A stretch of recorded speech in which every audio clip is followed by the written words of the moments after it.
Welcome to the United States of America podcast. I am your host, Niti, and we are broadcasting live from the Food Church here on North Carolina.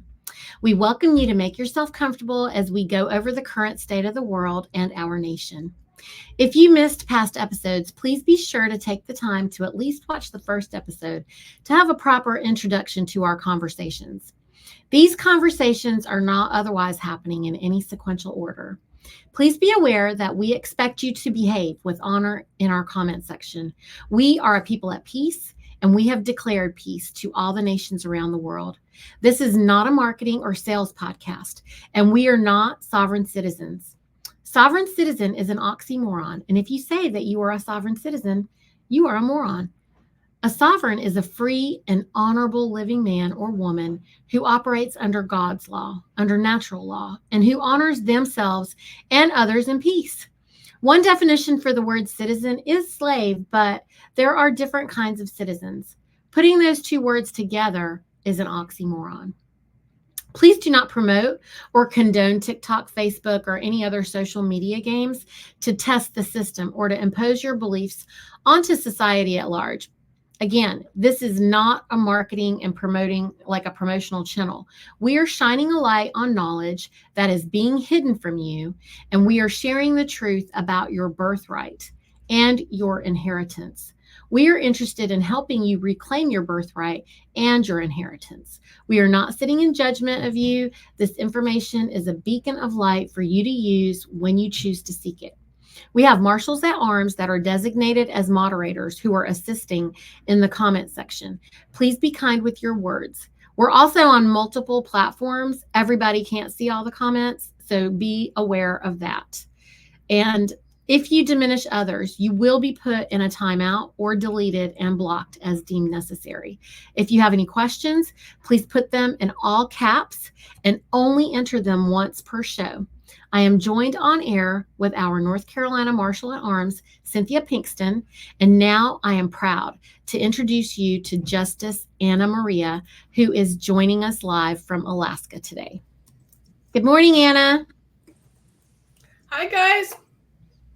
How are you all this morning? Ready to go. We've already been running half of our day over here, Anna, while you were hopefully getting some sleep. I don't know if you got any sleep last night. Well, it seems like I pretty much have to keep my phone on so that I can keep up with the world events. And sometimes I wish I didn't. sometimes I wish I just slept. You need like an overnight secretary. You need a night shift person. I do. And sometimes Shannon does that for me. Yeah. But he has been working very hard himself, and it's just been very difficult. I do have a multiple phone system so that people can relay to me also. Sure. But it just makes it hard because things are going on all over the world, and of course there are vast differences in our time zones, and so this is just part of the craziness of being involved in international affairs. I'm really glad that we're talking about this morning because I wanted to begin the show today with, I feel like we try to do our best, Anna, in serving you by helping you keep a pulse on the ground with boots on the ground because you're doing such big work internationally. Someone, first of all, had the audacity to ask me how did I know you were real and not a bot? So for those of you watching right now, we know she's real. Because I know that she's been working all night long. Nobody can do what Anna's doing. Like there's no bot that can do the work that Anna's doing.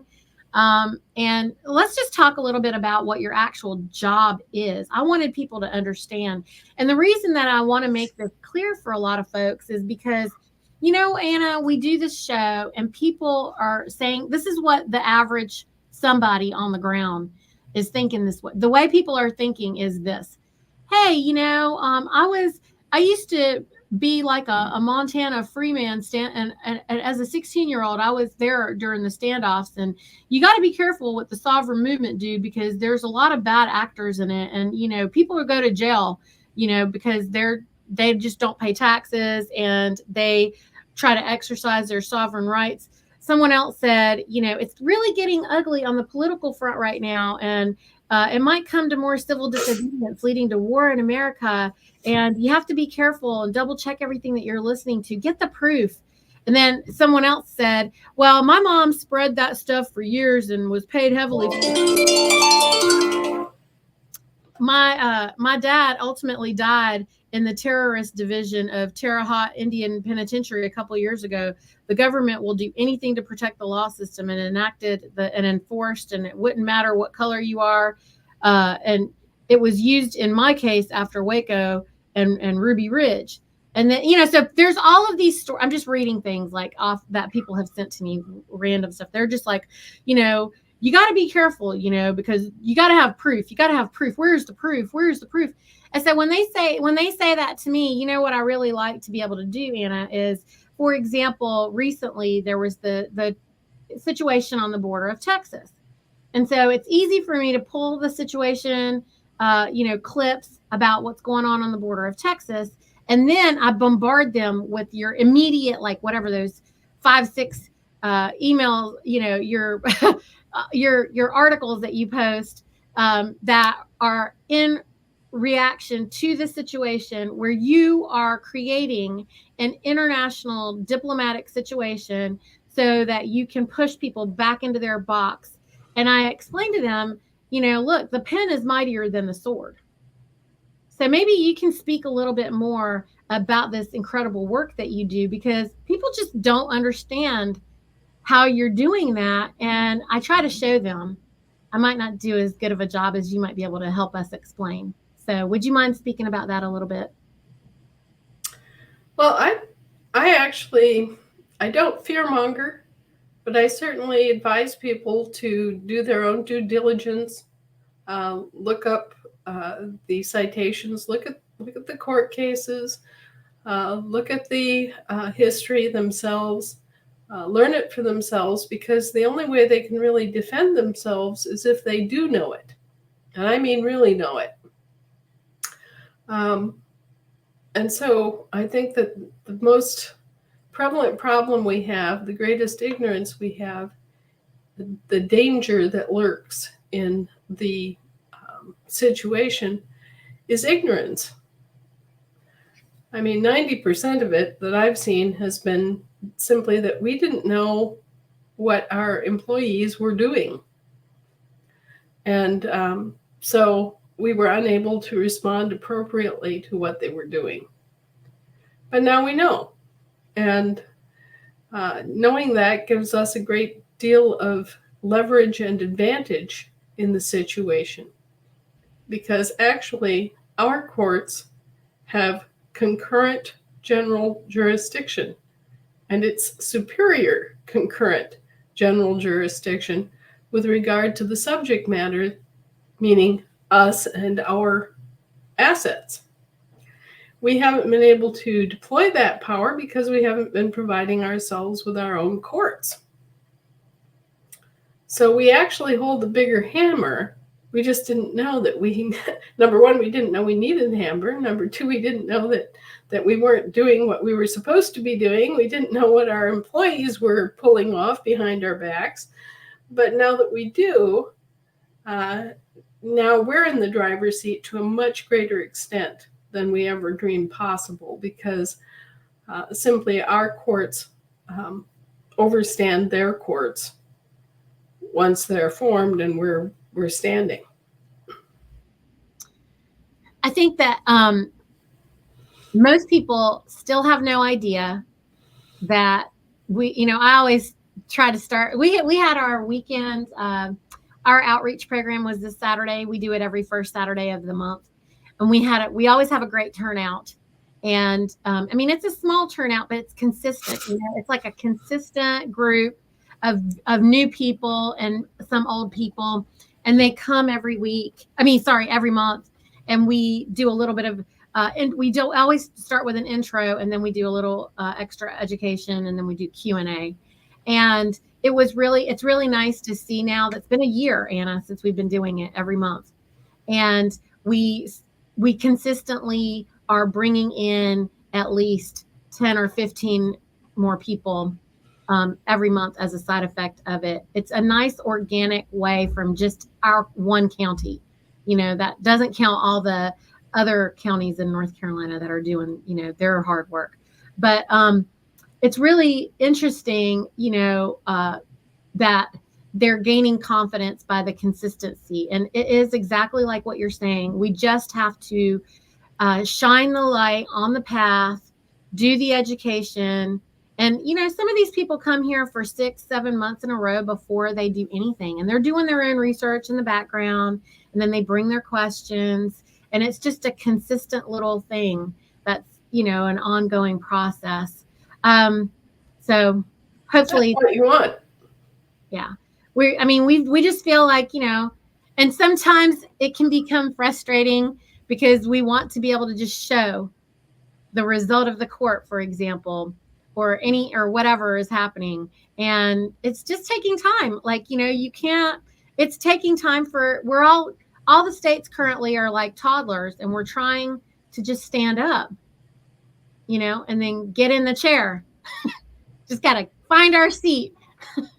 Well, yeah. And you have to remember that we have all grown up in a different system. So we have to learn our own system.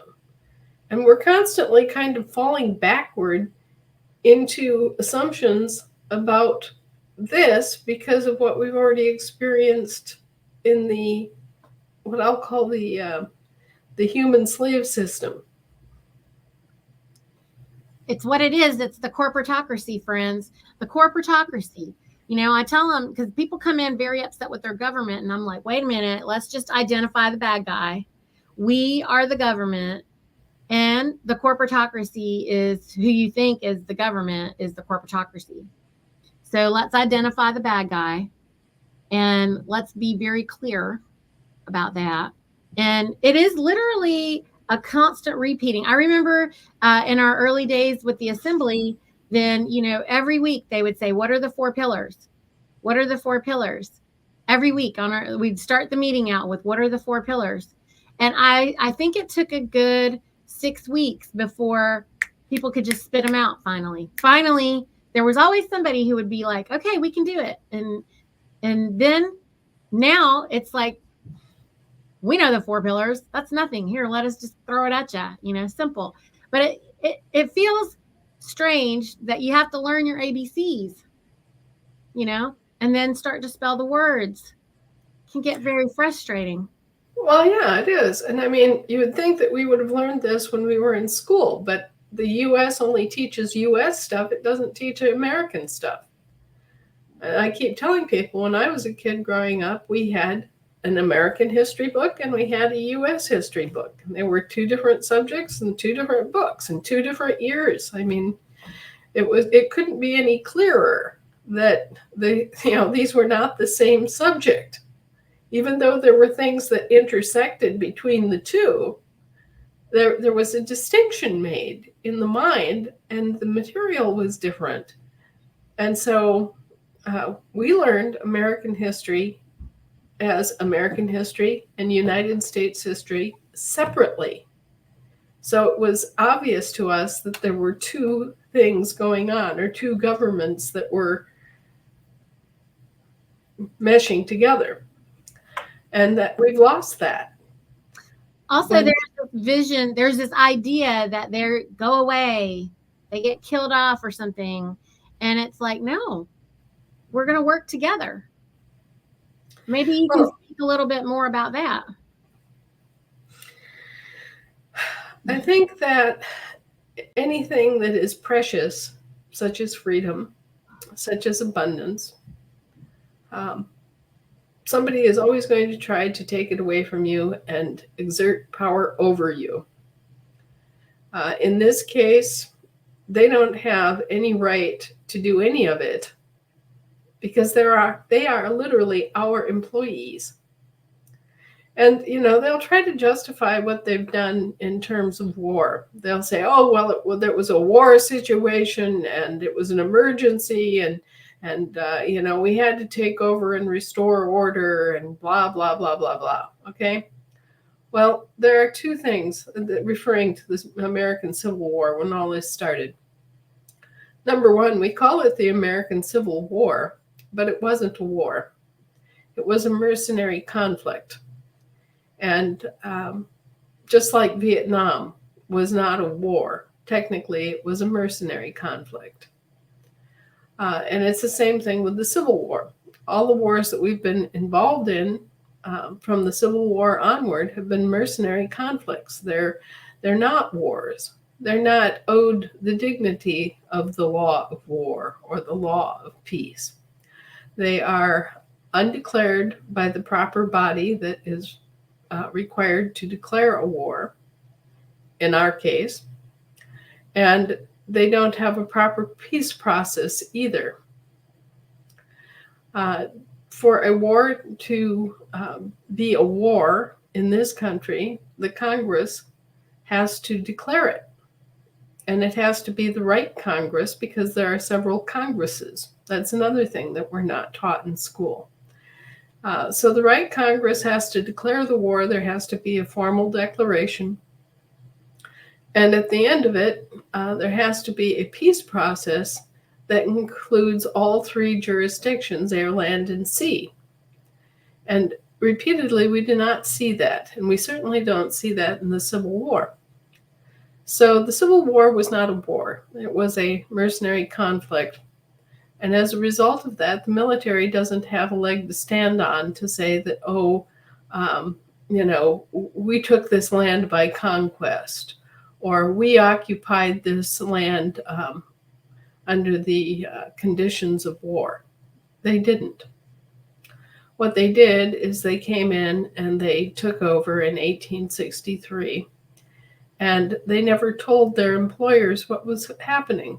They never made a clean breast of it. They never were honest with the public. And as a result, everything else has happened as it's happened. So the bottom line is that our military and our political system went rogue, and we weren't even aware of it. We were so unaware of it that it took 100 years or 150 years before we started waking up and realizing that, hey, something is wrong. We're being told this and we're experiencing that. And the disconnect really became obvious. And you mentioned earlier the Montana Freeman. Well, in the course of my work and research into this whole venue, I've known a lot of people that were viciously suppressed by the government using military powers and presumptions, thinking that, oh yeah, well, you're a rebel, as if there were still rebels from the Civil War wandering around advocating slavery, And this is what they've used, is that they've used the excuse that you were in insurrection or rebellion against the government, meaning themselves instead of meaning the actual government. And they're really the ones that are insurrection. They're the ones that are in insurrection. And so it's this kind of misunderstanding. And the military has been just as deluded and kept in the dark as anybody else. The rank and file doesn't know this. I've often said that, if our guys knew that they were signing up to be mercenaries, a lot of them wouldn't sign up, and those that did would be getting a lot more money. So it's not a war, and it was never a war. It's a mercenary conflict, and as a result, they can't claim any special powers. They can't claim any victory. They cannot claim that they're doing anything but an illegal and immoral action by continuing to occupy this country in peacetime and to basically pillage and plunder the people here. we need to know that we're at peacetime. I think some of it is just, there's this disconnection. They not only did they stop teaching American and U.S. history, those two subjects, they also stopped teaching logic and reason, Anna. They also stopped teaching script, manuscript, like proper manuscript. Yeah. There's all of these things that these are like the basic requirements for maturing into adulthood. And really taking, because, when you're a child, there's a lot of things that seem scary. There's no reason once you become a grown man or a grown woman that you don't realize, okay, you have discernment, you have logic, you have reason. You can see things in a different light. So, well, a lot of people have lost that unless their families taught them. Well, the families would have had to work really hard because they would have to be pressing against all the institutions between political correctness and all this other nonsense that has been imposed on Americans. We weren't allowed to be Americans anymore, and they have effectively treated us as the municipal and territorial dual citizens that they turned us into, isn't it? Well, that's what they say. Yeah. That's what they claim. It doesn't happen to be true. Right. And how many people out there think that they're American? And, it's the lies and immorality again, Anna. Well, yeah. Well, all they can do is lie because the truth condemns them. So everyone who is feeling, when you guys are out there, you can identify the lies. The lies make you feel like you're swimming upstream. The lies make you feel like you have a boot on your neck. The truth, a lot of people can't receive this truth, Anna, because they just feel like it's too simple. It's too easy. It's a trick, and it's not a trick, friends. This is the thing. We're just going to stay here and shine the light every week. Every week, we're just going to keep shining the light because this is what they need. They just aren't believing. It's just too good to be true. But if you start reading Anna's work and turn the television off, if you start walking outside and put your feet firmly on the ground and connect, with infinite intelligence and the power of our planet by grounding, then you can learn a lot faster. You can see a lot more clearly. Yes, and it will save you and your family and your property a whole lot if you do. It will save your country if you wise up and learn how to do what you need to do, which is basically to restore your own government. This is where people get lost, Anna. This is what me and Cynthia were talking about. We were talking this morning about everybody who gets excited, who's like, wait a minute, this is a solution. We can try to come in. When they get ready to take the action, there's this confusion, right, Cynthia? Well, we're looking at this process with the election stuff, and we have not got to that point of publishing in the newspaper our elections. We haven't got to that point. We've got more confusion trying to figure out between the state court process and the county court. Now, I understand that the state court will be held on the county, so the jurisdiction, we understand that.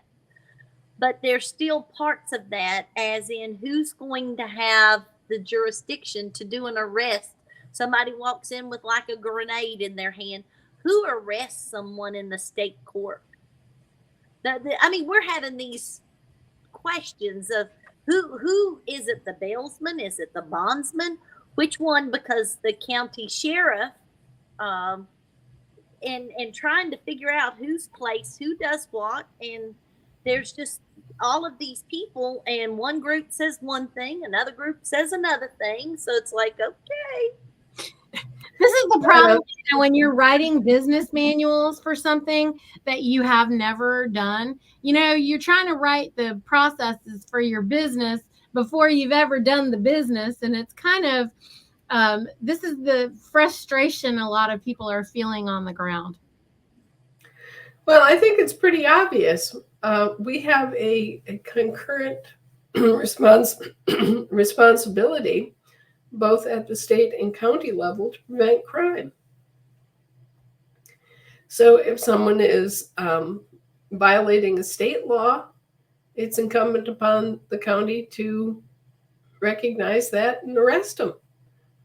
And it's incumbent on the state, if they run across somebody who's violating a known county law, if they know that the law is being broken, it's upon us to stand up and support the law. But typically, a county law will be in the nature of a local law, and the county sheriff will be the one to actually enforce it together with his deputies, and he can deputize as many people as he needs. Same thing at the state level. If a state law is being violated, then you have the state militias, you've got the state trooper type, whatever you call it in your particular state, you got your state police, and you also have your National Guard. So we only have the two laws: do no harm and do unto others as you want others to do unto you. That's the essence of the law. Because in our system, you have to have an injured party, and you have to have something specific that happened that injured them. It either was an assault upon their person, their body, or it was an assault upon their property. And so yeah, we have a very simple law. Would the jurisdiction be established based on if you're, like, let's say you're sitting in Wake County and it's a Wake County guy and a Wake County guy, that makes it local county. If it's a Wake County person and a Buncombe County person, then that makes it state? No. Think about it in very simple terms. Somebody's murdered. It doesn't really matter what county they're in. Murder is a crime at the county level, and it's a crime at the state level. It's just a crime, period, at all. And so it doesn't matter, the Continental Marshals, the state troopers, the county sheriff. Everybody piles on, and they go, "No, this isn't going to happen here." Now, under our law, if it's one of our people, justice is swift and draconian. You're caught in the act murdering someone, you get killed. Boom. And it really doesn't matter if it's on the spot or if it's after a trial. It's going to have the same result. So don't get caught diddling our kids. Don't get caught, raping and killing our women or anything like that. We'll just haul off and whammo, you'll be up a tree faster than Jack Sprat, because that's the way our law is. That's how draconian our law is. Back in the day when they caught up with cattle rustlers, they didn't sit around and have a big trial and wait for 6 months and, have huge defense efforts and have all this death row pleading stuff that prolongs cases for dozens of years. No, if you're caught red-handed doing something that's a capital crime, justice is served on the spot by any group of. The way it goes is similar to what was shown in Lonesome Dove. If anybody, these old westerns are golden for these sorts of things. Yeah. I mean, Grandma could have done it right there. She'd been like, enough of this. We got to go. We got dinner. you know, Wow. and so that's how, they call it Western justice or Old West style or whatever. But actually, that was what we were like throughout the country. I mean, it's true that there were some crimes in the Western states like cattle rustling that are not common in the East. But if somebody got caught cattle rustling in the East, it'd be the same basic law, the same basic punishment. And, we had a much more stable, much more sane, and much more responsible society as a result, because we didn't have all this legalistic hair splitting and procedure and process and rules and all this foo-foo-rah that the lawyers have benefited themselves from. Because you have to realize that when they take on all of this stuff, they're getting paid every step of the way. So they want all of this procedure and process and all these different, very European stuff. They want that because they make more money at it. They just want all the tripwires. It's the lies and immorality that is exhausting. We're like, we are busy. We need to get on with the day. There's things going on. Hannah, you used the word police. We know that the de facto has a police force. Can you speak going forward when we get stood up? Are we going to have a police force? Well, what we're going to have are peacekeeping forces, and we have to train ourselves, me too, to say peacekeeping.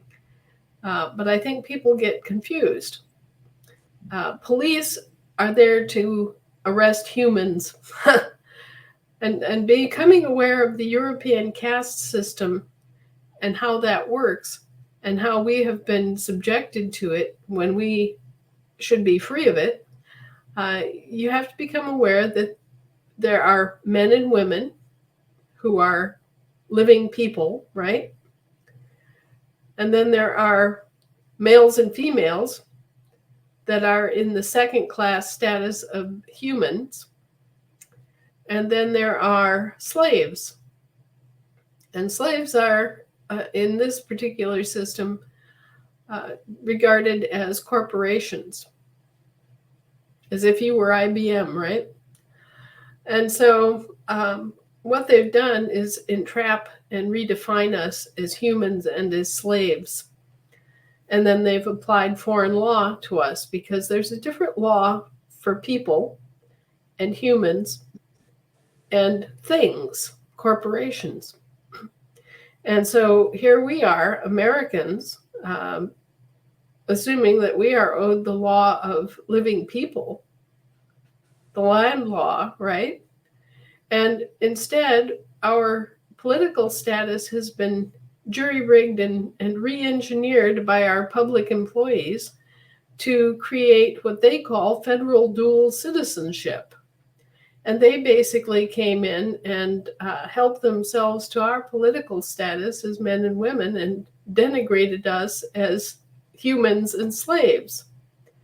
Now, throughout your lives, you've heard a great deal about human rights and civil rights. Well, there's a third kind of right that you haven't heard very much about, and that is natural and unalienable right. Living people have natural and unalienable or unalienable rights. Okay, we can't get rid of those rights even if we tried. All right, so that's what we're supposed to have, and the law that goes with it, which is American common law in our case. Okay, that's what we're supposed to have access to, and that's what we're supposed to be living under. And that's what we do live under, as long as we provide ourselves our own courts. Follow up. So we're working on our sheriff's handbook and our sheriffs, and would it be appropriate to say that they could get up with the peacekeeping task force and look for training and information underneath that peacekeeping task force for what's coming in the future, to get training and materials and so forth to put that together? The peacekeeping task force has a role that isn't really well understood by a lot of Americans, because it's something that is new. We haven't had anything that was called a peacekeeping task force in this country before. The peacekeeping task force, its job is basically to make the connections between all the different levels of peacekeeping forces that are established on the land and soil. So they would be in touch with every county sheriff. They would be in touch with every state assembly militia. They would be in touch with the continental marshals. They would also be in touch with the LEOs, the law enforcement officers in every county, who are there ostensibly working for and regulating the human population and the slaves. And so they would be acting as a networker, so that everybody is kept advised of what everybody else is doing, and they're all trying to work together in a fashion to actually protect the people in their jurisdiction. And it's a very difficult job. It's a very complex job, because in doing this, you inevitably wind up educating everybody as you go. And everybody has to kind of relearn how the American system is designed. And it's difficult. It's difficult to take in for the people that are involved in it, because most of the LEOs, the law enforcement officers, think that they're the only ones out there, and that they're the only ones who have responsibility for public safety and that sort of thing. And that's simply not true. And in fact, our county sheriffs are the highest ranking peacekeeping officers in the country. So when our county sheriff walks in, he's suddenly in a much stronger position than any police captain. And so far as we're concerned, in terms of living people. But there are relatively few living people being recognized, because, as I say, everybody has been hornswoggled into, quote unquote, adopting, without their knowledge or consent, this federal dual citizenship, which denigrates you to the level of a human or a slave. And I want you to think about this in terms of a progression of rights. Living people who are Americans standing in their birthright are owed American common law and American common law courts, which we provide ourselves, and they have natural and unalienable rights. Underneath that, you have people that take titles. That would be persons that have like MD or PhD or an office, mayor, captain, sergeant, madam, Mrs., Miss, Mr. These are all British titles, okay? And they're all humans. They've stepped away from their capacity as just a living man or woman and assumed an office. They're now part of an administrative structure. They have an office of some kind, and they're acting as a legal person, right? So when they start applying those titles, then you're operating in the human venue, and you have human rights, and then you lose a portion of your inherent natural rights while in that office. And then finally, there is a third version, the slaves, and they have civil rights when and if somebody in Congress decides that they don't have rights. Then they can just take up their pen and or like Donald Trump did, just suspend civil rights. Okay, suddenly the slaves that only have civil rights, right? Equal civil rights. We've heard this all our lives. Equal civil rights, equal civil rights. That's talking about the European slave system. So the slaves were given civil rights because they basically pounded their fists on the table until they got them. But the problem with civil rights is that they're not really rights, they're privileges that can be taken away. Okay, so they took away the civil rights. That's why we had all the big riots in 2020. And they should have been very upset. I would have been upset. We should have been upset because we've all been classed as slaves too. But we have to become aware of this European caste system and how it's been misapplied to us in this country. And we have to become aware of the excuses that have been used for doing this. And they basically latch upon us when we're still babies in our cradles, and they create unconscionable contracts, little registration cards that say that we're U.S. citizens. And so they just, give them an inch, they'll take a mile, give them any excuse to misinterpret something, and they will. And so they take these birth registration cards that they obtain at the hospitals, and they copyright your name. They copyright your given name as if you were a piece of cloth that they can own the copyright to. And by claiming your name, they claim to latch onto you and to create a whole new entity, which is a British subject, a British territorial subject. And then they subject you to their human law, their territorial law, and all you have are human rights. Well, that's not bad enough. That's a huge denigration from your natural state. Then they take your name, which they now have copyrighted, and they create a corporation, a British Crown corporation, operating in your name. And that's where you see the all capital letter name is a corporation that they have created for themselves as a franchise without your knowledge or consent. And they've set up this whole system so that they can pillage and plunder and create this entire fictional artifice that they are going to use and impose on you, just as they did in the colonial days.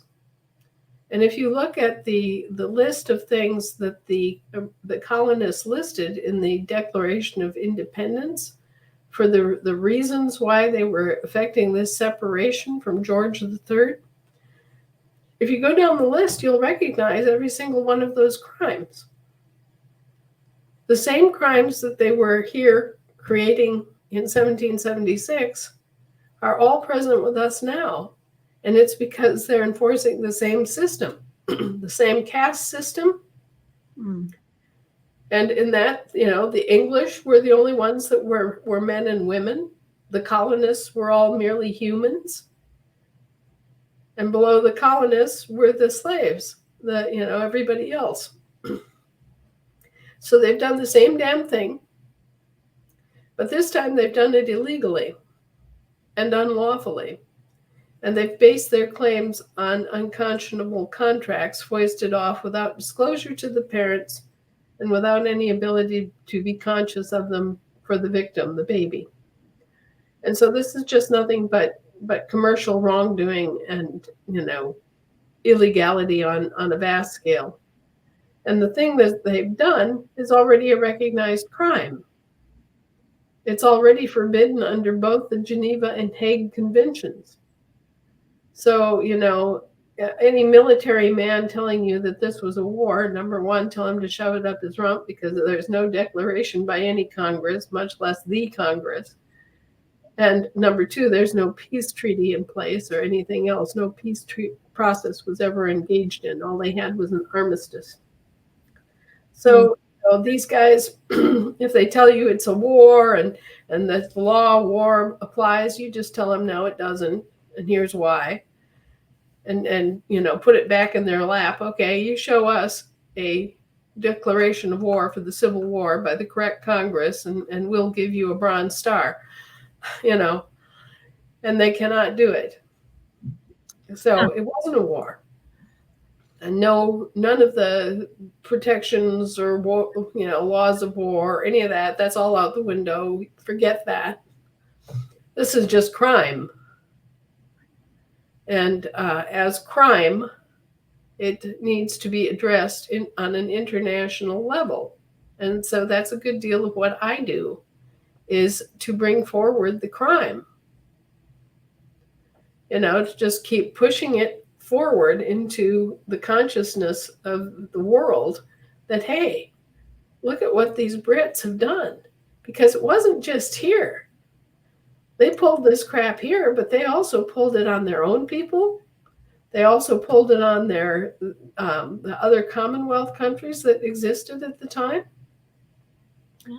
They pulled this territorial crap, infiltrated and undermined the national governments using their territorial role throughout.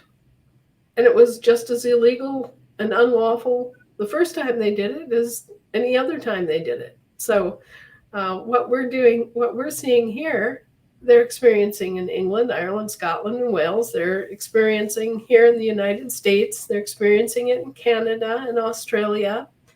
And basically what they're doing is they're trying to they're trying to use the human caste to kill off all the slaves.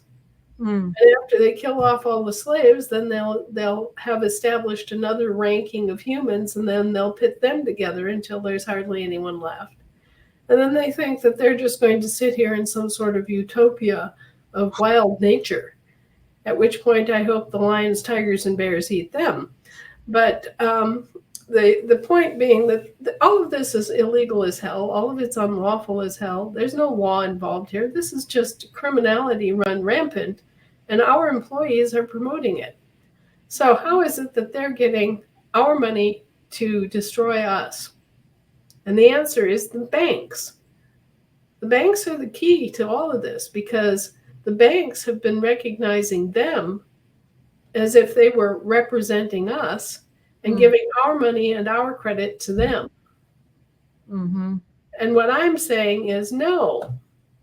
Those are our employees.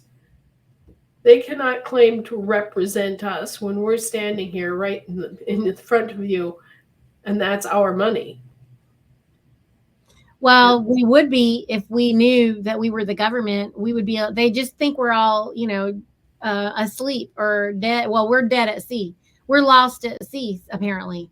Well, the human that was created and named after you is the one that's dead, declared, dead and lost at sea. And that goes back to Henry VIII. Yeah. And in that arrangement, the Pope and the King collaborated to set this system up as a means of latching onto your private estate and controlling it and profiting from it. And they decided that they would work together to be able to conscript and do this to Protestants and Catholics alike.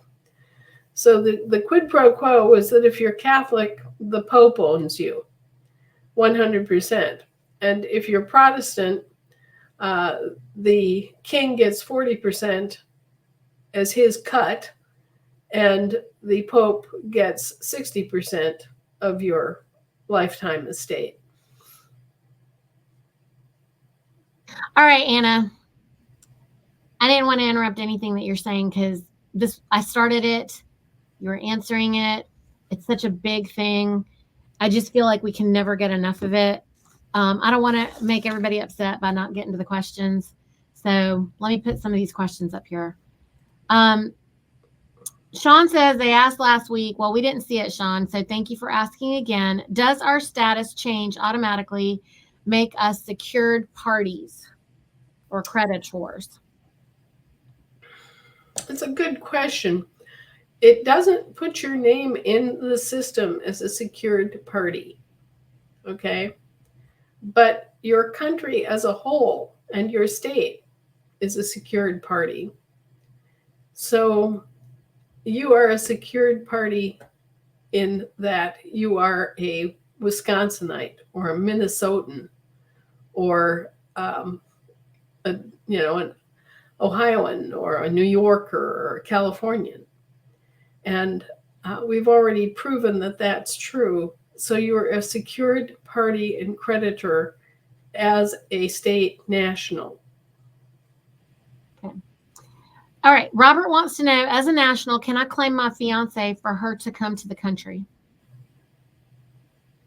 I don't think it really makes any difference in terms of entering the country, whether you're a U.S. citizen or a national. It's pretty much the same sort of requirement that the INS has regarding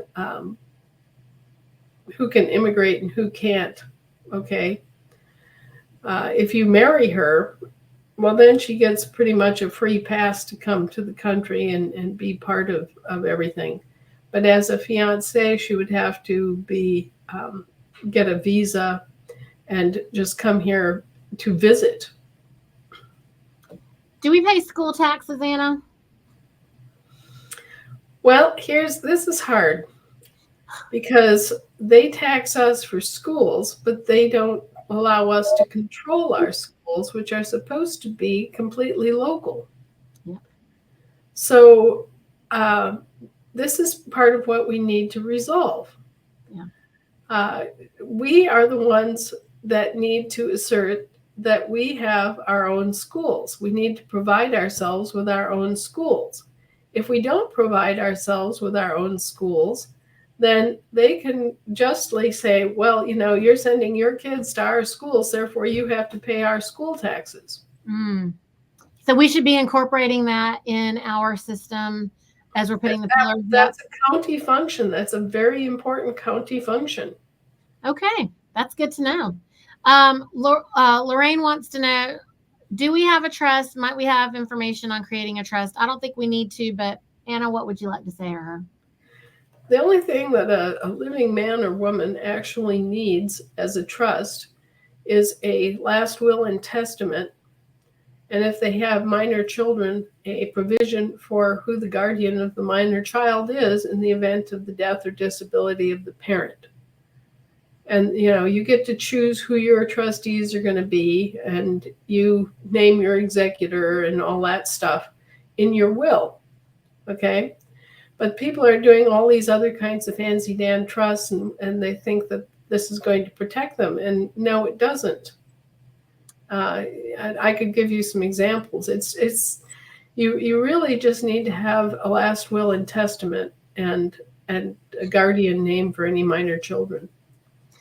Maria wants to know, shouldn't each of us be our own secured party creditor? Well, everybody's going, secured party creditor, secured party creditor. This is something that Tim Turner brought forward under the Russo movement. Oh. And, we all know what a disappointment that was. We are all secured party creditors because we're all Americans, okay? And as our states are the owners of all physical land and stuff within the state is the secured party creditor against the federal usurpers and employees, okay? So we have bonded them, we have liened them, and we have rolled the assets into state trusts. The states are the secured party creditors. We individually then are inheritors of the state. And so it's like, once you start down that road and you start dabbling in commerce, you're putting yourself in danger, because when you are actually taking part in commerce, then they really have something to say, oh, well, obviously you know what you're doing, or you wouldn't be doing this. You wouldn't be dabbling in commerce. Right. But you don't know what you're doing in commerce. You don't even know the basic things about commerce. And so even people that have studied these things outside the system for years. People like Winston Trout get in trouble when they dabble in commerce. So I have not taught people to, do this stuff. I've protected them by setting up their state as a secured party creditor and establishing the indemnity bond for the state. Okay. There's a more education, friends, so we just have to keep, getting that. Lavelle is saying, how will the bondsman collect money since securing the man or woman with insurance is fraud? No, insurance is a different kind of thing. A court bond is supposed to be paid in real money, right? Not credit. Got it. And so it's not an insurance. Insurance is what we have when we are a human and we are trying to insure something like a car or a performance or something of that sort. It's a performance bond. You're guaranteeing that you're going to show up at court. You're guaranteeing that you're not going to go within 100 feet of your ex-wife. This is how bonds work. You are giving your bond. You are raising your hand and saying, okay, this is what I'm going to do. I'm guaranteeing the court. And if I don't do this, I'm going to lose this much money. My word is my bond. So it is still that your word is your bond. This was a discussion, and it was pretty confusing. So thank you for that. Well, yeah. So anyway, that's what you're doing when you're doing a court bond. Mm-hmm. And insurance is a different thing. Insurance is legalized gambling, basically. Somebody who's a gambler comes up to you and says, I bet that you won't have a wreck for 5 years. Right. And you say, okay, I'll take that bet. and you put your money in the pot there. And if you have a wreck in the next 5 years, well, then you get some money back out. That is totally a poker game now, isn't it? Right. It is. It's entirely gambling on future events. Mm-hmm. All right, Anna, somebody needs to listen to your interview with Benjamin Fulford to learn about the blood oath, SBC, whoever you are. You should listen to, but let's put this to rest so that people understand it. Because we got millions of Christians who don't understand that they're taking a blood oath every time they take communion. Yep. And by far the most common blood oath is the Apostles' Creed. So what happens? You stand there and you recite the Apostles' Creed. I believe in God the Father Almighty, maker of heaven and earth, and in Jesus Christ, his only Son, our Lord, blah, blah, blah, blah, blah, blah, blah, blah, right? Mm-hmm. And then what happens? You all go up to the communion rail and you drink what? The blood of Christ given for you, okay? This is a blood oath. And people need to get that through their heads. I mean, it's so obvious. It's so right in your face. And it is presented to you from the time you're a small child. And yet, I would say a good 90% of Christians don't have any idea what they're doing. They don't realize that they're taking a blood oath and how serious that is, both in terms of their spiritual life and their, actually it affects their legal status also. Because remember, the way that they networked all this stuff together, it doesn't matter whether you're a Catholic or a Protestant, you are owned by the Pope as a slave. Everybody's Catholic, according to the paperwork. According to the birth certificate, everybody's Catholic. Yes, absolutely. And they tax you and they use you however they damned well please. And it's because you take a blood oath, SBC.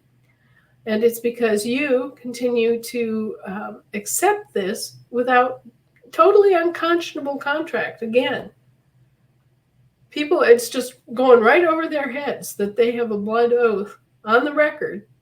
And when they are confirmed, they have it even worse. And so, whether whether the Protestant churches are snapping you up and using you as collateral, or whether the Pope is getting a full 100% instead of only 60% of your value, you're still being bought and sold as a slave of Christ. And you have no concept of this, but this is actually how this works. Jeff wants to know, what do we need to do to get our notary in place?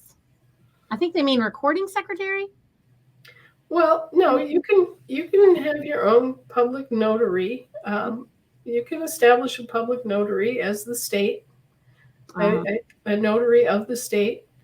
And basically all this is that you have to establish the office, and you have to have a means of providing the dates of their service. There has to be a term that they're in office, and there has to be a description of what the duties of the notary is. And basically, you have to study up on what a notary is and does before you can actually define what your land jurisdiction notary is going to do. He also wants to know what is needed for an assembly review from the Federation. I suspect he means that at the end, when you have your 4 pillars up and functioning, how does an assembly become fully seated? Well, we're going to work with you toward that end. And when you are there and you have everything together, you're going to know, and we're going to know that you're there and that you have everything together. And you're simply going to get to that point, and you're going to say, hey, guys, we don't need our training wheels anymore. We know how this works. Our courts are functioning fine. Our international business assembly is up to speed. Boy, we've got our militia organized. And so it'll be just a matter of everybody kind of shaking hands and saying, there you go. Hit the road, folks. You now know how to drive. And that kind of a thing comes about in a kind of an organic process, because we will know each assembly, we'll know how you're doing, we'll know what questions you're continuing to have, what battles you're fighting. And when that magic moment comes, when you are up and rolling, then you'll be fully seated. And fully seated it doesn't really change. As a General Assembly, you're already fully empowered to make decisions and to give directions to your employees and all that kind of stuff. But when you're fully seated, then you've taken on the responsibilities of the state government. How many chairs can one woman or man, what one man hold on their assembly? Well, I wouldn't suggest that anybody try to do more than 2 committees. Can county general assembly serve on a state general assembly? Well, we all do. Think about it. The moment that you walk back through the door of your state assembly, you're also living in a county. So your county assembly is getting populated at the same time. So, if you walk through the door of the North Dakota assembly and you're living in, Sauk County, South Dakota, well, then Sauk County is being populated at the same time. And you have a county assembly and you have a state assembly. So you're a member of both the county and the state assembly the moment you come home, because the land and the soil are inextricably connected. Anna, I shared your Brighteon link. So friends, everybody, look in the chats and find this link. This is a deprogramming video everyone needs to watch that Anna wanted me to share with you. And she's saying to please be aware that the weird stadium clips happened during the London Olympics. So I did put that in there for you, Anna. not everybody knows this. Yeah, I know. They don't all get to see all these things. All right. WN person is saying class 5 tax firms such as 1099 referring to HSA, 1099 PATR bank interest. Do we have to file federal and state taxes if we receive these?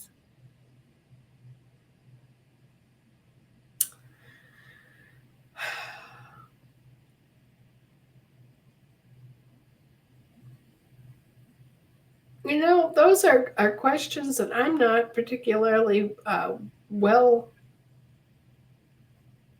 suited to answer for you.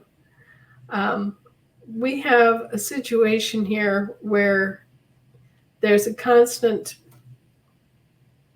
battle to define what's federally connected and what isn't. And what's federal anyway? I mean, we also have that battle. So oftentimes when the IRS is addressing a business issue, they'll be making the argument that a particular clump of money or clump of credit is federally connected, and the person is saying, no, it's not federally connected.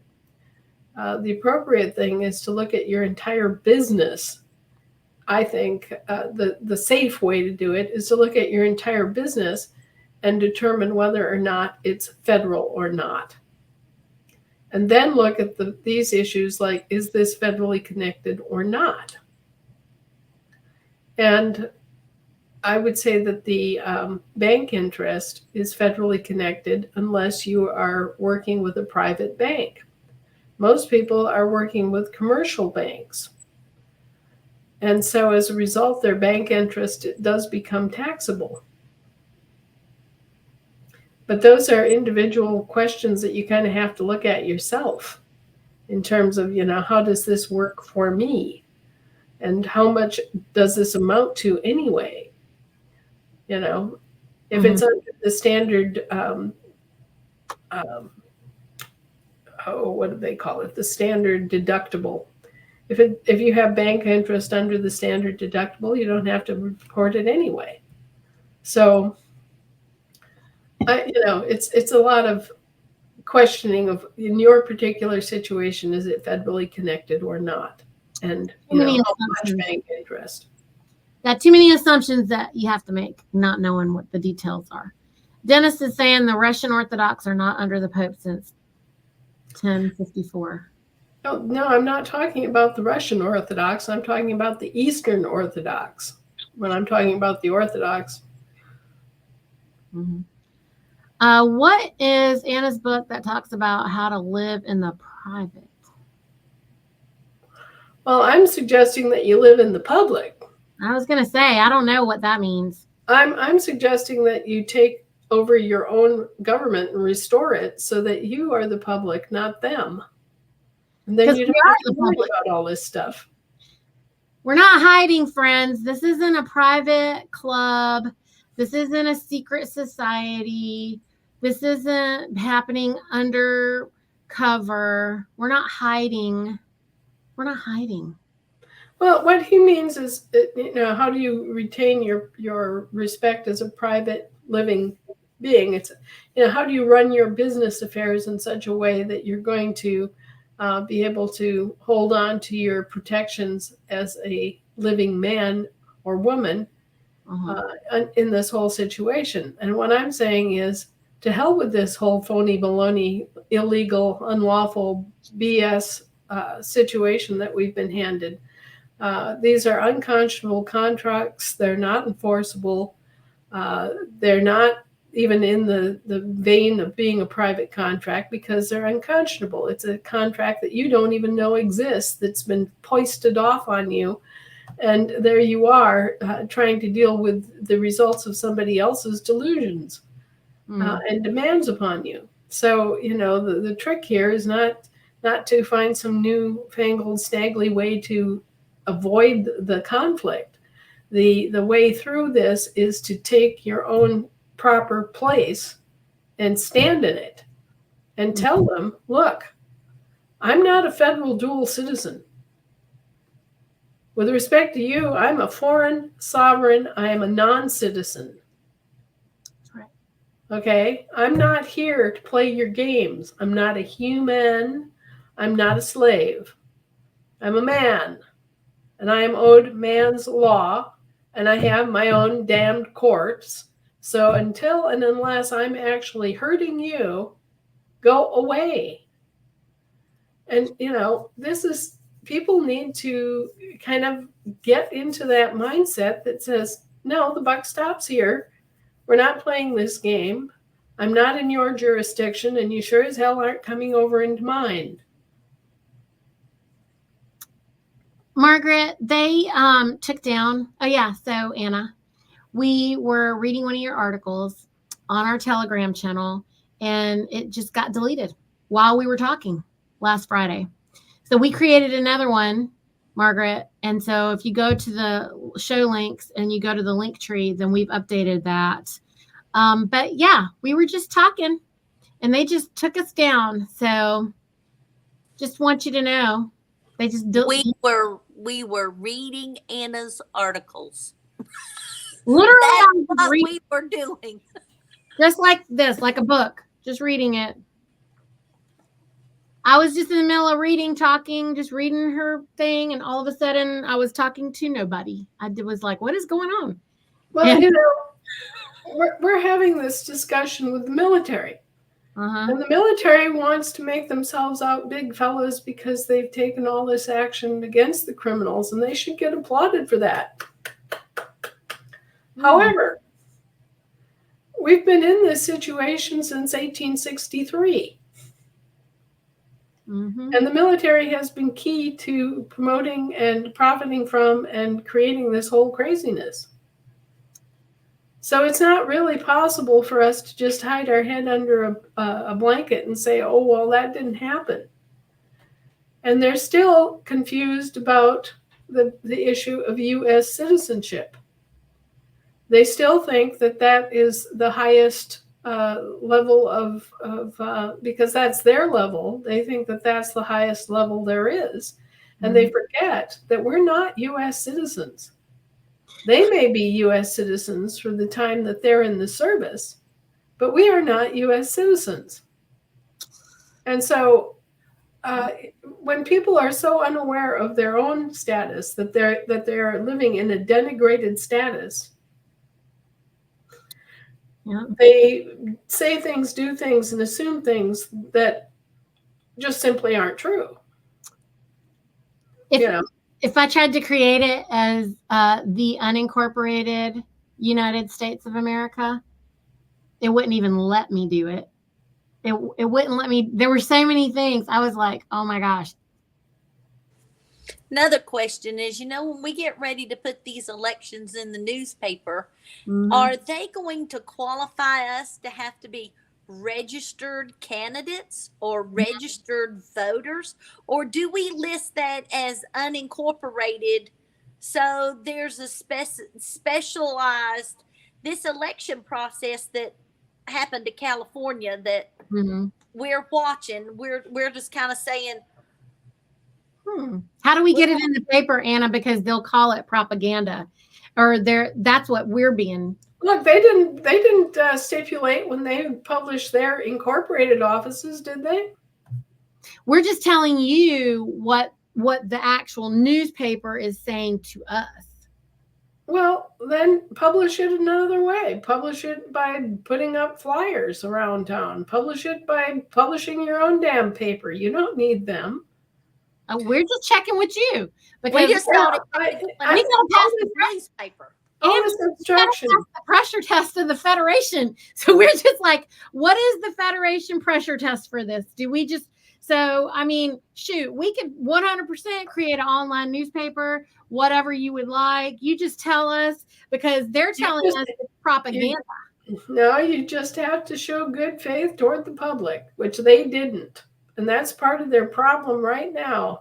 They're the ones publishing all the propaganda, and we're trying to publish the truth, and they're telling us that we're trying to publish the propaganda. Yeah, well, that's people that don't understand who they are and what they're doing. They should have enough sentience left to realize that they're public employees. Ask the other one, Cynthia. Me and Cynthia, we Lord. the whole California thing, and we're like, we're going to find out all the answers. We're going to do nothing happened in California. California made the decision that they were going to hold elections while they were still in the assembling process. Okay, they made this decision. They were going to, do their officers, and they were going to have that done while they were still assembling. Okay, fine. They go ahead. They do the whole thing. They did it right. They did the announcements. They, did the notice periods. They vetted the candidates. They did the balloting. They conducted the whole thing famously. Got through it with no problem at all. And then this was happening in July. And they're supposed to publish the election results within a month, which I think is a long period of time for publishing election results. That gives you you can look into the results, you can verify everything, you've got a month to do this. And they're supposed to publish the results within a month. And a month went by. 2 months went by. Pretty soon it's 6 months, and these people are functioning in these offices doing this work, but it still hasn't been published. Therefore, the election is still hung. Oh, got it. Well, we're trying to learn so that we're look, when you see somebody who has made an attempt, we're just like, okay, and then we're like, okay, we're gonna watch it, and everything that we're doing wrong, we're gonna fix it, because we just want to do a good job, and so we're just paying attention. We just want to make sure we're doing a good job, and so we're just asking for clarity. Okay, so everything in California was cool, except that they didn't publish their results. Got it. Hey, we just want to know. We want to know. We want to make sure we do a good job, and we want to share this information with everybody. So, we're all just learning together. And I would think it would be very obvious that, okay, this is a public institution. This is your actual state government. If you are elected in an office in the state government, you expect, I would think, that that's going to be public knowledge. But somehow or other in California, we're just toddlers, Anna. We're just toddlers. We're working on it. We're trying to learn. Anyway, if it's not obvious, here. It's a public office. It's public knowledge who you are. Okay. Just like you know who the mayor of your city is, even though he is not your mayor. Right. You have to put these things in public. Well, these people locally think that we're just making stuff up and that we're doing propaganda. And so it kind of, thank you for just at least giving us the freedom to just make our own newspaper then, okay? Because just like we're doing our own news channel here. Right. So everybody across the country, around the world, did y'all hear? Just do it. Look, we got our own media situation right here. Well, Niti. Yes, ma'am. Last night, I was listening to the Ganesha mantra. Just, and it's a very beautiful mantra. It's very famous. It's throughout the world. And I was thinking, when all this stuff went down in India with Mahatma Gandhi, India already fought its war against British territorialism with the support of the entire world against the British Raj. And here we are living under the British Raj. America has been living under the British Raj. Same thing, British territorial government imposed on a national government where the British have not got a leg to stand on. The British did the same thing in India. They did the same thing in South Africa. They did the same thing in Australia. They came back and did it again. They did it in 1860s. That failed. Then they came back to Australia in the early 1900s and pulled it again. So the world has already decided that the British Raj is thumbed down, right? How much more do we need to say or explain to anybody? We are not a territorial government, and we're sure as hell not British. So, come on, people, wake up. And by the way, remember the Tories? Who are the Tories? Oh, they were the British sympathizers that wanted to remain British subjects during the Revolutionary War. Subjects. They don't realize that that's just subjugating, and that is slavery. It is defined in that word. You know what, Anna? Thank you for pouring power back over us all the time. This is all we need. We just need you to pour the power back over us. We're questioning, and sometimes we're getting stymied because we walk ourselves into a corner, just like the chickens trying to get out you're just trying to put us out the pasture, and we're just getting caught up in the corner over here.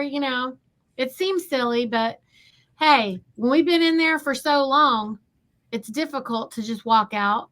It's kind of scary, walking out into the bright green pasture. It's kind of scary.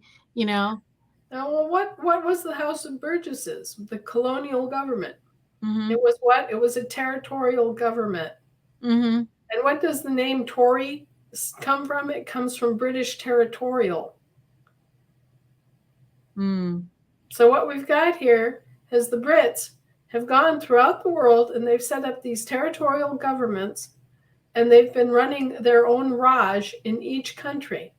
They've been running a Raj in Germany. They've been running a Raj in Japan. They've been running a Raj here in the States. They've been running a Raj in Canada. And they've been doing this using corporations. So you've got two foreign corporations, both of them British, one with an affiliation to the Holy Roman Empire. Mm-hmm.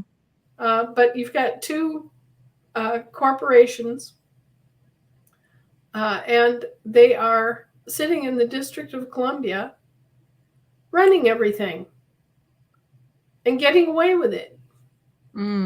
Because we're not awake, because we're not doing our part, because we're not standing up and running our government. And Mahatma Gandhi in India back in the 1940s said, to hell with this. Where's the Indian government? Okay, and so we had the entire nonviolent non-compliance movement in India.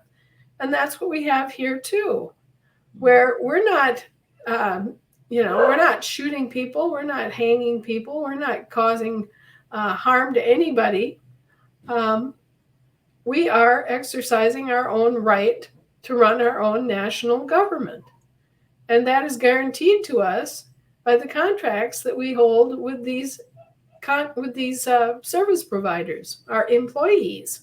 Mm-hmm. So, they really don't have a leg to stand on or anything to complain about if we choose to exercise our right to restore and run our government. And we are doing that because they've done such a piss poor job of it. That's right. Dennis is saying your answer on Russian Orthodoxy explains why most of the world is against the Holy Russia. Well, yes, it does.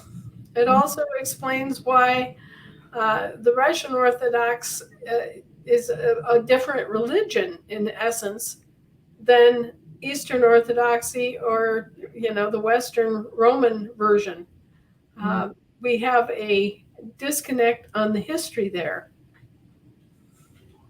WN is saying, so do I just claim the 1099s or do I have to claim any income? This person, WN, I don't think you're back on the land and soil. What you need to do is find your state, find your assembly. You need to come back home to the land and soil. This YouTube channel is open to the world. All the people that are coming here and watching this are not necessarily back on the land and soil. So, right, well, okay, let's if it's true federal income, like you worked for the post office for 20 years and you worked in the private sector for, however many years, then the portion that came from the post office is taxable. The portion that came from private employment is not taxable. So you just do your taxes that way. You pay the taxes on the actual federal income and nothing else. 1099 income. It depends on whether you are a federal citizen and operating as a federal citizen and what the work was and all those other factors as to whether the 1099 counts as income. You're saying they add up to less than the standard deductible. Well, let me give you an example.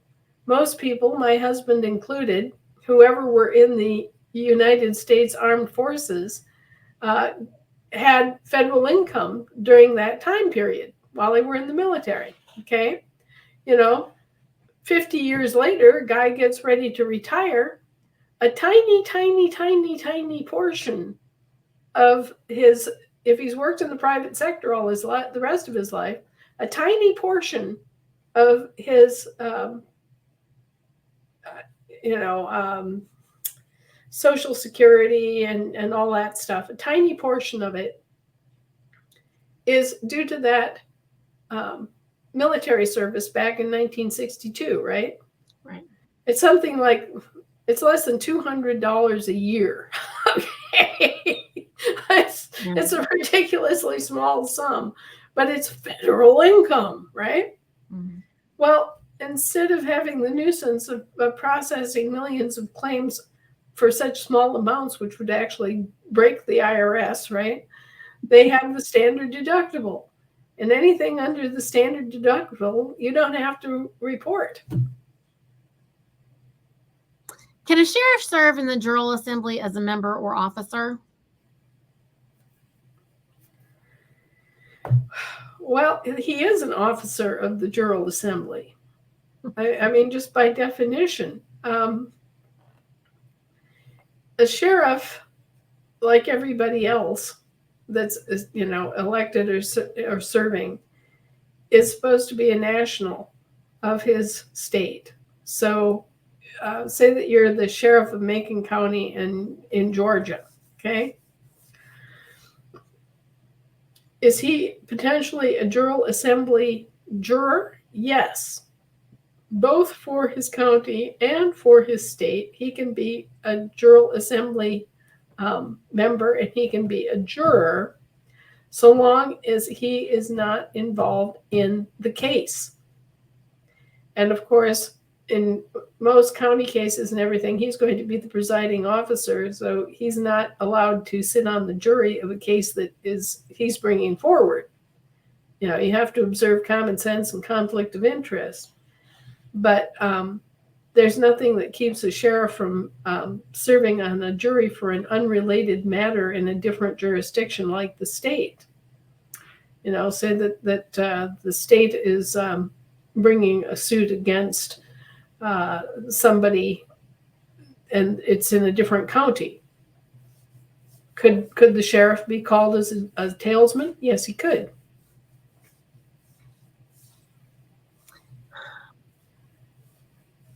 If you try to press a lawful claim in these C jurisdiction courts and they railroad you and deny your filing, what course of action is next? You go down to your local state police, whether you call them troopers or whatever you call the state police in your area, and you file a criminal charge. You accuse them of impersonation and alienation of political status, and you describe exactly what they're doing. And you make that part of a criminal complaint against the officer that's doing it and against the court that's doing it. I think Neva's just saying, can we post on a town bulletin board? And also another question I have is, so basically we can make a news section on our website as a news post and then it would be published. Well, that's part of publishing, but when it comes to publishing in public, that you have to go beyond your own little resources. You have to, actually put it out there on bulletin boards. You have to hand it out. You have to have a news distribution effort. so that everybody knows. You don't want to have a situation where people don't know where to get help or get services. Got it. WN, what state are you on? Alaska?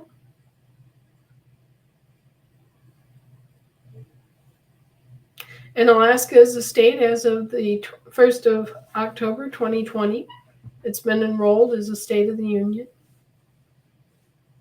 WN is saying my assembly does not have answers. He's asking, this person's asking, I'm saying he, I don't even know if it's a guy or girl, but whoever it is, they're asking all these questions, like, about the 1099s and all these other things. I'm wanting to know that. Well, we're not tax experts about federal taxes because we're not federal persons. Right. But this person, yeah, so they must be just keep asking. If you want to know about federal law and federal agencies and federal taxes, then go ask the federales. We're not federales. We're not involved in that. Only about 8% of federal laws apply to us, and they only apply to us if we actually purposefully, knowingly, voluntarily engage in activities that are federally regulated or enter federally owned property to conduct business. So, this is not something that we're expert in. It's foreign law. It's foreign stuff. And if you're engaged in a federal job, then it's up to you to learn the federal way of doing things. We are not teaching federal law here. Yeah. You need a tax attorney. That's what your problem is. All right, Nicole. Can the oversight committee members still operate without an ombudsman or chair? You should have a chair elected within, say 3 days of the oversight committee chairman standing down. Okay. Well, Anna, we went over time. You did it. You've been through everything. The only people these people keep asking me about, and I am not going to ask these every single week, but I will ask it this one last time because I have to keep putting people in bans and timeouts because they won't stop talking about, when are we getting the prosperity cards? I'm not asking that question every single week. I am not asking that question every single week. Stop putting it in the chat. I'm going to start putting you in a timeout. When the banks are ready, when the system is working, then we're going to have things. Until it is working, you will not have the things. Anna, do you have anything to say about that in addition to that? We had everything worked out and we were all set to, push the button. And the military came in and said, oh no, only U.S. citizens can have restitution. Wow. To which I said, bullshit. And, that we have had this ongoing conversation about, what is a U.S. citizen and who is owed the restitution. And it sure as hell isn't the people that caused the problem. If you want to come back home after your tour of duty and claim your actual birthright status as a man or a woman and get back your birthright inheritance, good on you. I will applaud your service and I will honor your birthright. But don't tell me that I have to accept the status of British subject to get restitution that's owed me as an American. So, friends watching, every single week when you ask a bank question, I am going to intentionally and deliberately ignore you because Anna is over here on the front lines fighting for us every moment of the day. If you believe even for a moment that she is not interested in you having your financial sovereignty, then you don't really understand what it is that she's having to fight against just to get the money and everything to work. And she's not going to put something out there that isn't going to work. What good is it going to do if you get this stuff and then you can't use it? Then what's the good of that? So right, we have to have the connectivity, and we are even exploring the possibility of having a connection to BRICS. We're exploring all the different possibilities that are out there so that our people can gain access to what they are owed and not have to kowtow to any British bullcrap at all. We settled this all a long time ago, and their Raj system is known to be illegal, immoral, and unlawful. So they can just take their Raj system and shove it. And, the whole thing was Mahatma Gandhi demonstrated to the world what these people were doing back in 1948. And we all stood up and cheered as the Indian people took over the control of the Indian government. Oh, what a thought. Well, here we are. We're taking control of our American government and operating it the way it's supposed to be, as opposed to a British Raj territorial government, which has no right to be here. Now, these bastards have got to be caught. What they're doing has to be recognized for what it is. And then we all have to stand up and say, no, no. Just as Mahatma Gandhi said no in India, we have to say no to the British Raj acting as jackboots in our country. Yeah. And everybody worldwide needs to know what these vermin have done and how they've used lies and guile and unconscionable contracts and unilateral contracts and all other sorts of illegal bullshit to try to foist this off onto the American people. And that includes the people in our military. They've been victims just as much as everybody else.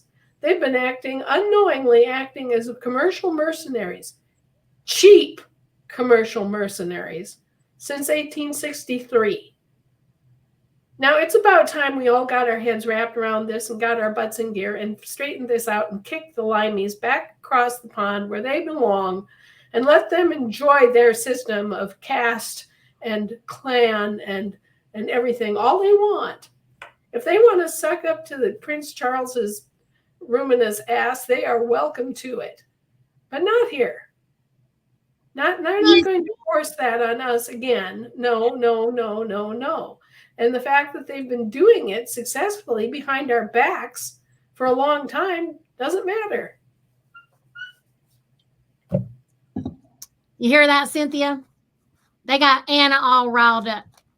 You guys have no idea how this woman is fighting for us to have that financial sovereignty. You have no idea what she's doing. You need to know that she is. Did you just not hear her?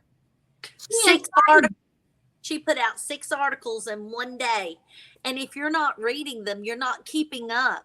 These questions can simply be answered if you're reading the articles and you're following. And go back through some of the old ones. There's information there too as well. Mm-hmm. Well, I do have a website. Why does anybody think that Anna is trying to stand between you and your prosperity when who is the other person in the world who is doing anything at all to fight for this? Who is that other person? Where are they? Where are they? Anna is out there trying to find financial sovereignty. No one else has said this even once. No one else dare talk about it. Don't bring this question here every single week. She wants Nobody's standing between you and your prosperity. You wouldn't have a claim. You would not have any prosperity coming to you if we had not put in our claims for everybody. Yeah. You know what? I put a bunch of y'all in timeout and even banned some people for this. And the reason I'm doing it is because you have no shame. This person is working so hard. It really upsets me, Anna, that you're doing all this work on behalf of people. They don't understand. You don't sleep because you got to keep your phone on because of all the international trespasses. Yeah, well, they don't understand. They think that they've got this entitlement idea that, I'm owed this, I'm owed this. Well, you are owed it, but you wouldn't have it if it weren't for me. Okay, no. Let's just be blunt. If I hadn't done what I did way back when, and if my husband hadn't done what he did way back when, 20 years ago, you wouldn't have a claim. Mm-mm. You'd just be a human. You'd be a public servant, an indentured servant, or you'd be a slave. And those would be your options. You would not be a landlord. You would not have any right to your land. You would not have any right to your own money. You would be just shit out of luck. Right. So this is the only horse to ride you back to where you belong, and you'd better figure it out soon.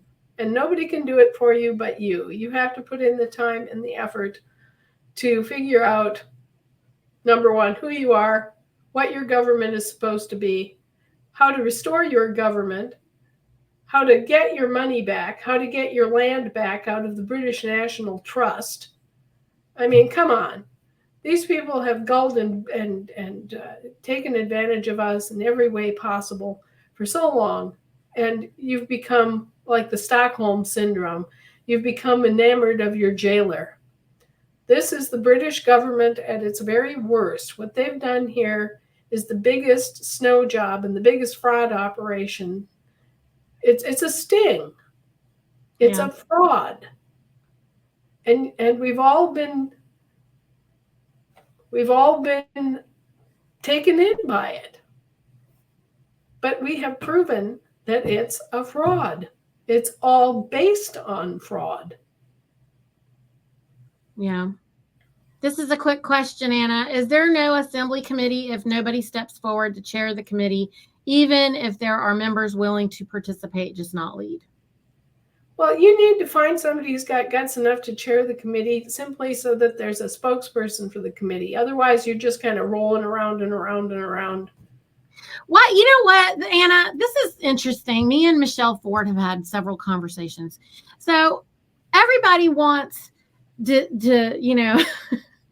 here's something else that's crazy. So in order to get organized, you have to have someone leading. And these folks believe that there is we're not talking about authority out there, friends. We're not talking about authority top down, but you do have to have an organizer. Because you have to have a structure. You have to do.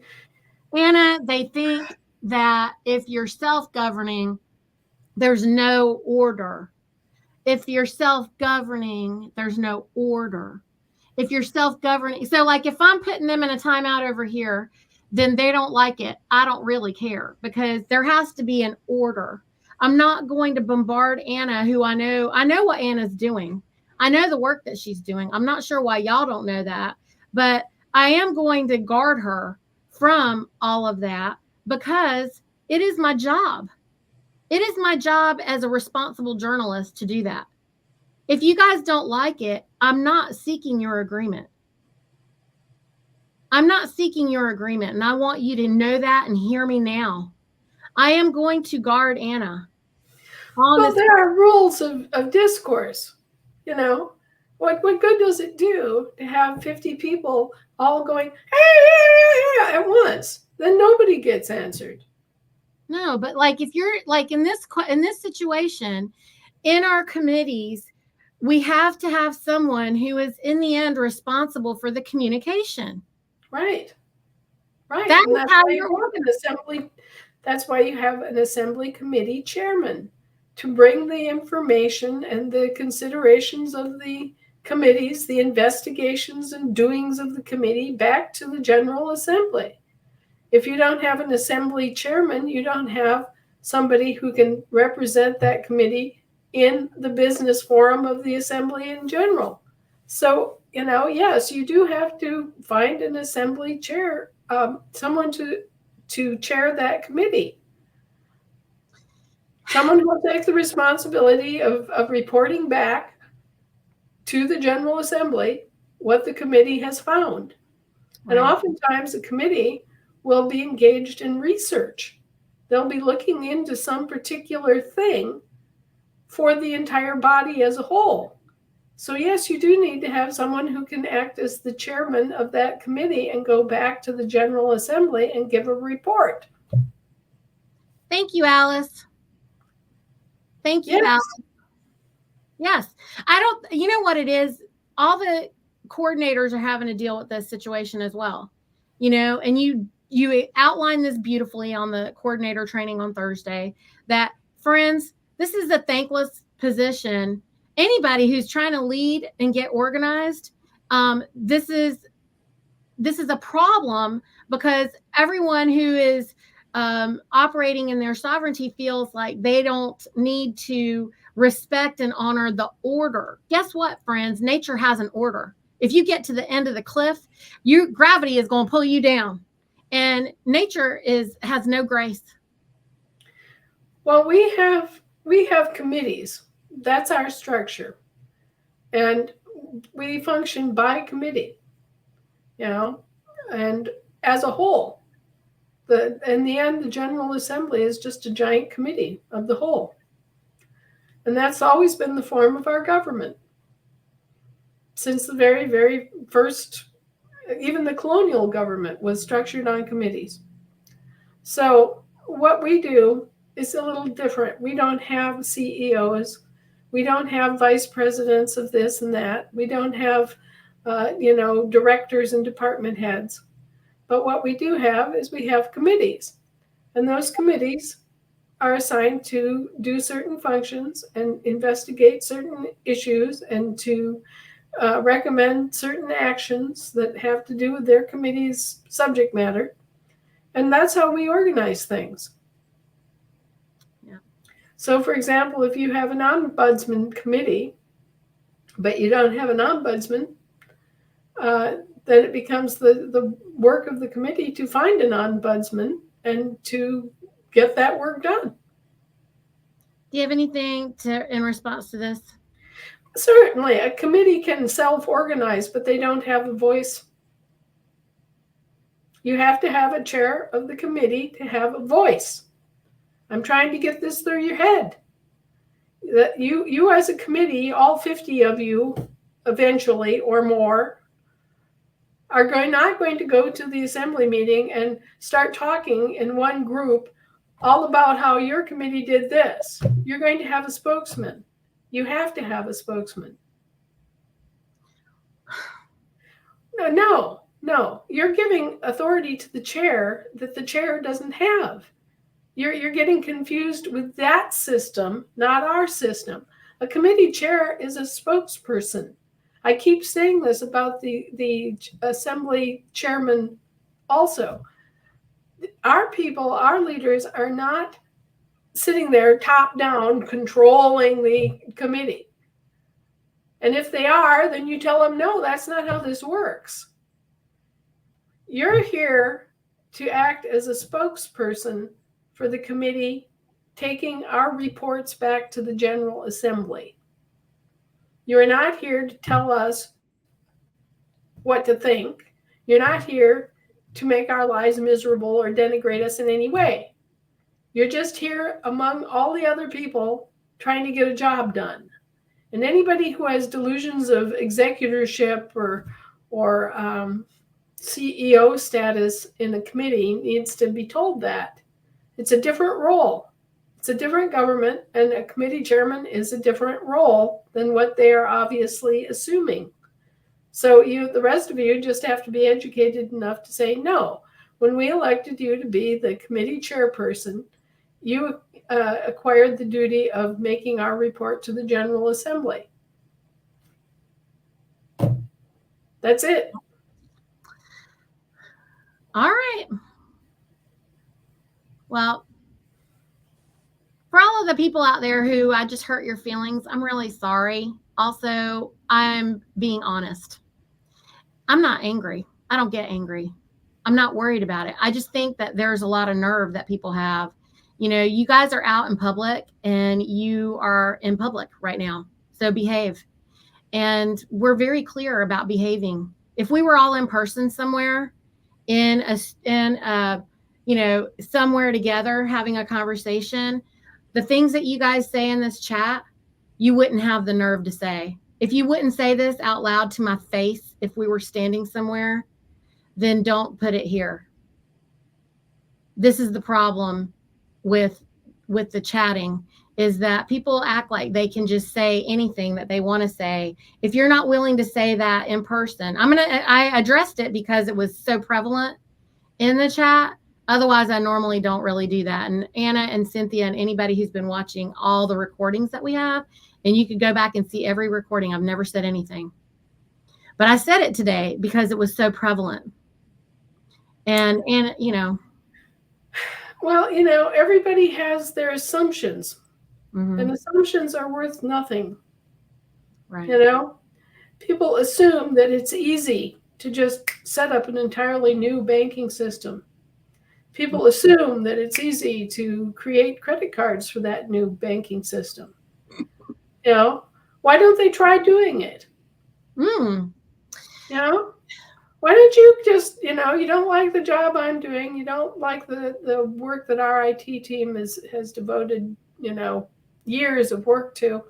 Why don't you just go out there and see if you can set up a new banking system for America? Mm-hmm. And be my guest. See if you get there any faster than we have. Anna, y'all, you have thought about things that no one has ever thought of. And praise you. We're praising you. I'm praising you because Anna has thought, friends, about how to use cards that are going to convert currency internationally on the minute with gold, being gold backed. The security in this type of financial system that she's creating, you can't even fathom. Right. And in our system, here are the other advantages that are offered by our system. You don't have to worry about your deposits just disappearing because the bank stole them. Ooh. When you put money in your bank account, it's yours. If you read the fine print of all the bank accounts out there right now, you'll see that the bank owns your deposits. So I'm asking you, why would you even want to put your money in a bank that has said right out front that they own your deposits and that anything you deposit with them is theirs? That's right. All right, everybody. We love you. It is the reason that we speak the truth. I'm not going to shut up. I'm going to continue to speak the truth, and the truth might be belligerent. And if it's pinching you, I'm sorry. There's great love here for you. And we're going to see you guys next Tuesday. Have a great one.